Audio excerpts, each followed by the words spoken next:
স্বাগতম। করাইলবাসীর পক্ষ থেকে লাল গোলাপ শুভেচ্ছা। সংগ্রামে উপস্থিতি আজকের এই উদ্বোধন অনুষ্ঠান কোরআন তেলাওয়াতের মাধ্যমে শুরু হচ্ছে। কোরআন তেলাওয়াত করবেন মোহাম্মদ সেলিম উদ্দিন। আসসালামু আলাইকুম ওয়া রাহমাতুল্লাহি ওয়া বারাকাতুহু। এসএম খালিদুজ্জামান।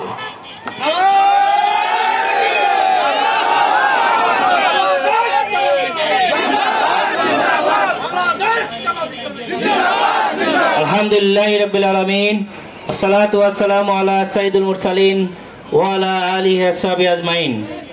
আজকের এই ড্রেনেজ পরিষ্কার অনুষ্ঠানের সম্মানিত সভাপতি, গুলশান পশ্চিম থানার সম্মানিত আমির জননেতা আমাদের মাহমুদুর রহমান আজাদ ভাই উপস্থিত আছেন, বনানী থানা আমির আমাদের মেজানুর রহমান খান ভাই সহ অত্র এলাকার নেতৃবৃন্দ এবং সামনে উপস্থিত আমার ভাই ও বোনেরা, আসসালামু আলাইকুম ওয়া রাহমাতুল্লাহ।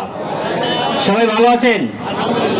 আলহামদুলিল্লাহ। আমি সত্যি নিজেকেই সৌভাগ্যবান মনে করছি যে আপনাদের কাতারে এসে আপনাদের যে সমস্যার সমাধানের জন্য আমি নিজেকে অংশগ্রহণ করাতে পেরেছি। এই জন্য আল্লাহর দরবারে শুকরিয়া আদায় করেছি, আলহামদুলিল্লাহ। মানব কল্যাণই হচ্ছে আমাদের রাসূলের আদর্শ। আমরা পরস্পর মানুষের জন্য কল্যাণকর কিছু করার মধ্যেই এটাই আমাদের প্রধান কাজ এবং এটাই আমাদের আখিরাতে যাবে ইনশাআল্লাহ।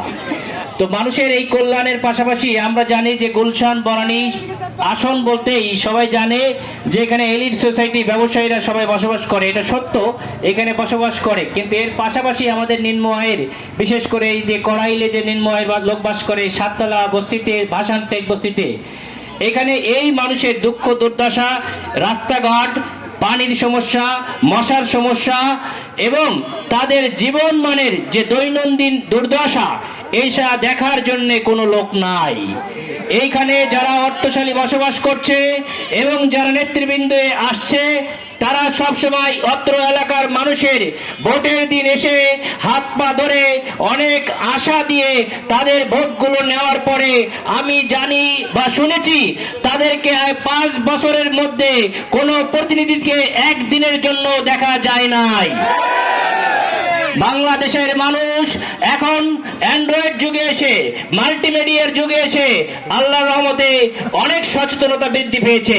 বিশেষ করে অত্র এলাকার যুব সমাজ যেভাবে জেগে উঠেছে, একটি বইটাকে আমরা একটু আগে দেখলাম, সম্পূর্ণ যুবকরা তাদের দল বেঁধে মাঠের যে সংস্কারের কাজটা আমরা উদ্বোধন করলাম, যুব সমাজ সেদিকে এগিয়ে এসেছে।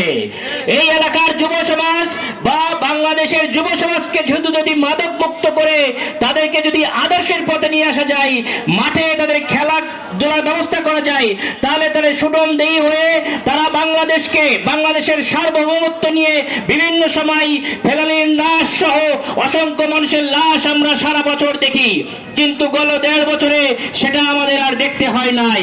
এই যুব সমাজই বাংলাদেশের সার্বভৌমত্বের দায়িত্ব নেবে ইনশাআল্লাহ। এই এলাকার যুব সমাজকেও মাদক দিয়ে বিভিন্ন ভাবে অন্য দল তারা চেষ্টা করেছে শুধুমাত্র তাদের দলীয় ক্যাডার হিসেবে বসবাস করবে। সেই যুগ আর নাই, যুগ পাল্টে গিয়েছে। অসৎ, টেন্ডারবাজ, চাঁদাবাজ, গুন্ডাবাজ, ধান্দাবাজদের দেশ বাংলাদেশ আর হবে না। যেই দল শুধুমাত্র তার দলীয় কর্মীকে কন্ট্রোল করতে পারে, সেই দলই শুধুমাত্র বাংলাদেশকে কন্ট্রোল করতে পারে। এবং সেই দলের আমির বা প্রধানকেই ভবিষ্যতে প্রধানমন্ত্রী হিসেবে আমরা দেখতে চাই। তার নাম কি? তিনার নাম কি? ডাক্তার শফিকুর রহমান। ডাক্তার শফিকুর রহমানের নেতৃত্বে আগামীতে বাংলাদেশ যদি গঠিত হয়, তাহলে আপনারা আপনাদের যে অধিকার সেটা জায়গায় বসে পাবেন। যে অধিকার, যে ড্রেনেজ, যেটা জলাবদ্ধতার কারণে এই এলাকার মানুষের বসবাসের অনুপযোগী হচ্ছে, এই ড্রেনেজে শুধু বসবাসের জন্য সমস্যা নাই, এখনকার সময়ের সবচেয়ে প্রাণঘাতী যে রোগ ডেঙ্গুর সমস্যা। অনেকের ফ্যামিলি আছে যেই ফ্যামিলিতে একটি মাত্র সন্তান, এই সন্তান ডেঙ্গু রোগে মারা যাওয়ার পরে আর কোনদিন তাদের সন্তান হবে না, এরকম অসংখ্য ফ্যামিলি আমার কাছে যায়। কিন্তু এই ডেঙ্গু মুক্ত অনেক দেশ বিশ্বের বুকে আছে। বাংলাদেশকেও আমরা ডেঙ্গু মুক্ত করার জন্য সর্বাত্মক প্রচেষ্টা করব ইনশাআল্লাহ। আজকে এই ড্রেনেজকে পরিষ্কার পরিচ্ছন্নতার মাধ্যমে আমি আশা করি অত্র এলাকার ডেঙ্গুও খুব তাড়াতাড়ি মুক্ত হবে ইনশাল্লাহ। আমরা অত্র এলাকার মানুষের পানির যে সমস্যা, সেই পানির সমস্যার জন্য প্রাইমারি ভাবে আমরা পানির ট্যাঙ্ক বসিয়ে নিয়মিত তাদেরকে পানি দেওয়ার ব্যবস্থা করব, বিশুদ্ধ পানি সরবরাহের ব্যবস্থা করব ইনশাল্লাহ। অলরেডি আমরা ভাসান থেকে করেছি, আমরা গুলশান পূর্বে করেছি, এখানেও আমাদের ভাইরা আপনাদের সহযোগিতা নিয়ে প্রয়োজনীয় জায়গায় বিশুদ্ধ পানির ট্যাঙ্ক বসিয়ে আমাদের এই মানুষের জন্য বিশুদ্ধ পানির ব্যবস্থা করবে। আমরা এই মানুষের সম্পদ, তাদের সম্ভ্রম সংরক্ষণের জন্য দায়িত্ব নিব। আমরা এই এলাকার মানুষের সম্পদ এবং তাদেরকে সম্ভ্রম যেন সংরক্ষিত হয় সেজন্য সর্বাত্মক প্রচেষ্টা করে যাব। কোন দল বা কোন গোষ্ঠী যদি আপনাদের উপরে হামলার পরিকল্পনা করে, আপনাদের উপরে আসে, তাহলে আমরা আপনাদেরকে সঙ্গে নিয়ে তাদেরকে কঠোর হস্তে দমন করব। কিছু কিছু জায়গায় তারা বিভিন্নভাবে চেষ্টা করছে আমাদের দলীয় কর্মীদের উপরে আঘাত করার, কিন্তু আমরা সেটা সহ্য করছি। আমাদের আমিরে জামাত একটা কথা বলেছেন, যদি 5ই আগস্টের রাতে শুধুমাত্র কর্মী বাহিনীকে বলতাম যে যার যেটা হয়েছে আজকে রাতে শুধু তোমরা তার নিজস্ব প্রতিশোধটা নিয়ে নাও, তাহলে বাংলাদেশটা, পুরো বাংলাদেশ বধ্যভূমিতে পরিণত হতো। আমরা কোন প্রতিশোধের রাজনীতি করি না। আমরা চাই অতীতের সকল ভেদাভেদ ভুলে সকল দল মত নির্বিশেষে সবাইকে নিয়ে বাংলাদেশকে একটি গণমুখী, একটি সুন্দর সংগঠনে পরিণত করে বাংলাদেশকে একটি গণমুখী সংসদ দিব আমরা। যেই সংসদ আমরা ভবিষ্যতে হবে প্রাণবন্ত, সকলের জন্য আলোচনার। এই সংসদে মমতাজের গান হবে না, আর এই সংসদে কোরআনের আলোচনা হবে, এই সংসদে যুব সমাজকে গঠনের আলোচনা হবে, এই সমাজকে আলোচনা হবে কিভাবে এই এলাকার মানুষের বিদ্যুতের ব্যবস্থা করা যায়, এই এলাকার মানুষের পানির ব্যবস্থা করা যায়, এই এলাকার মানুষের বয় নিষ্কাশনের ব্যবস্থা করা যায়, এই এলাকার মানুষকে কিভাবে পুনর্গঠিত পুনর্বাসন করা যায়, তাদেরকে কিভাবে মানসম্মত জীবন মানে আনা যায়, কিভাবে তাদেরকে সুশিক্ষিত করা যায়। আমরা আশা করি আগামীর বাংলাদেশ হবে গণমানুষের বাংলাদেশ।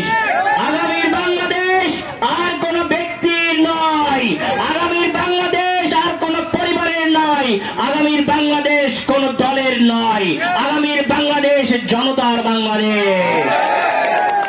আমরা চাই আপনাদের সকলকে নিয়ে ভবিষ্যতের একটা সুন্দর বাংলাদেশ গড়ব, যেই বাংলাদেশে হবে, বাংলাদেশ হবে বিশ্বের বুকে একটি উজ্জ্বল নক্ষত্র, যেই নক্ষত্রকে সবাই অনুকরণ করবে, সবাই একটি মানসম্মত জীবনযাপন করবে। এই আশা ব্যক্ত করে সকলকে ধন্যবাদ জানিয়ে আজকের খাল যে নিষ্কাশনের যে ব্যবস্থা সেটা আমরা এখন উদ্বোধন করব। আপনারা সবাই এটার জন্য দোয়া করবেন এবং এই এলাকার সকল সমস্যা সকলে মিলে আমরা একটা পরিবারের মতো ভবিষ্যৎ বাংলাদেশ বিনির্মাণ করব, এই আশা ব্যক্ত করে আমার কথা শেষ করছি। আসসালামু আলাইকুম ওয়া রাহমাতুল্লাহ। সংগ্রামী উপস্থিতি, আমাদের এরপরে আমরা মিছিল সহকারে একটি মসজিদ যাব।